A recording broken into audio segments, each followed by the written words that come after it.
Hi, everybody. Welcome back to another episode of Direct Application. I'm your host, Matt Harrington. If you have not yet, please subscribe. That's what helps us kind of fuel this podcast. But you can also heart, like, share. If you found any of these shows valuable, please send them along to your colleagues and partners. You can also head over to harringtonbrands.com. That's where all the information is, including on how to subscribe.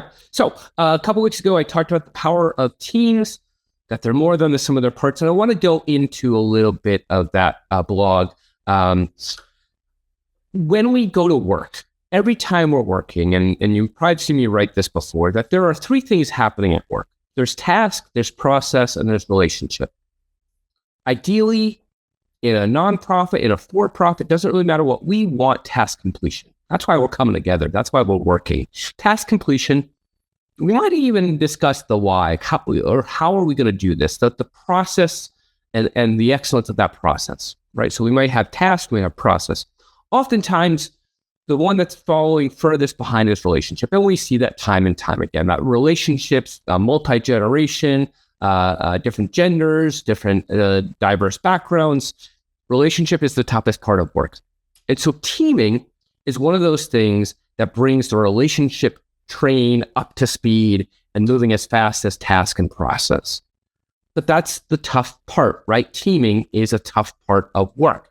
And we have to remember that with teaming, it's a 1 + 1 is greater than 2 formula. What I mean by that is when you pull people together, they're not just individuals working in their silos and then they create the finished product. They finish a better than finished product, right?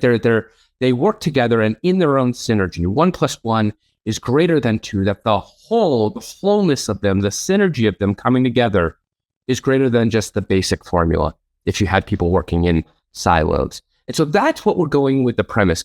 Teaming is a mindset and it is a vehicle. The goal of any organization is not to have tools. The end goal is not to do that. The end goal is to produce the product, the service, to have a great process with that, and to make sure our relationships are held together. Teaming is just a vehicle. And so oftentimes with clients, when they start going down that road of making teaming the mission, it really isn't. You're just looking for a vehicle, and you can have multiple vehicles, multiple ways to do it. Teaming, I think, is just one of the best ways to do it. So here's what we have to recognize when we take up teamings.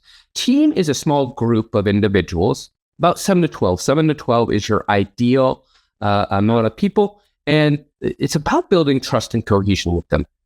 When we're bringing those people together, it's a diverse skills, abilities, and experiences, right? So we're leveraging complementary strengths, and we're not really trying to duplicate effort. And that's some of the rub. When we pull all these great diverse people together with different experiences, that is the conflict formula right there. And that's okay. Conflict on a team is actually okay.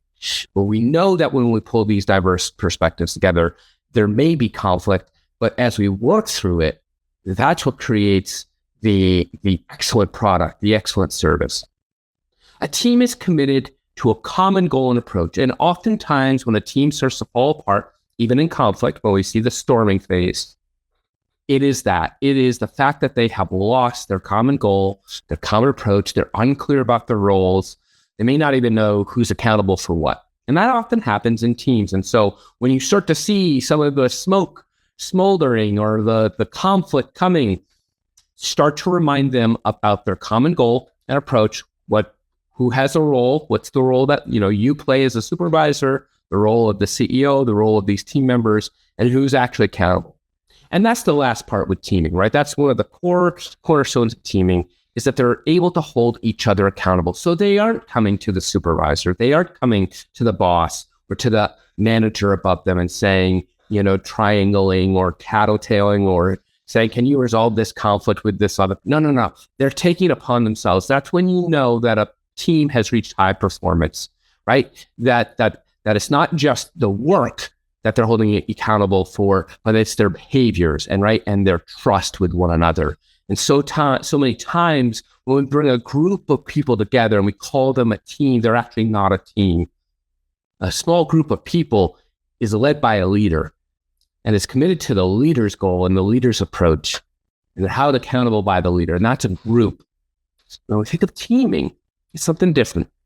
high-performance team is a small group of people with complementary skills and abilities, like we mentioned, committed to their common goal and approach for which they hold each other accountable for. Oftentimes, we pull a team together and we say, here's the challenge. And my expectation is with these amazing people around the table, you figure out the solution. So it's not the boss or the leader giving the solution.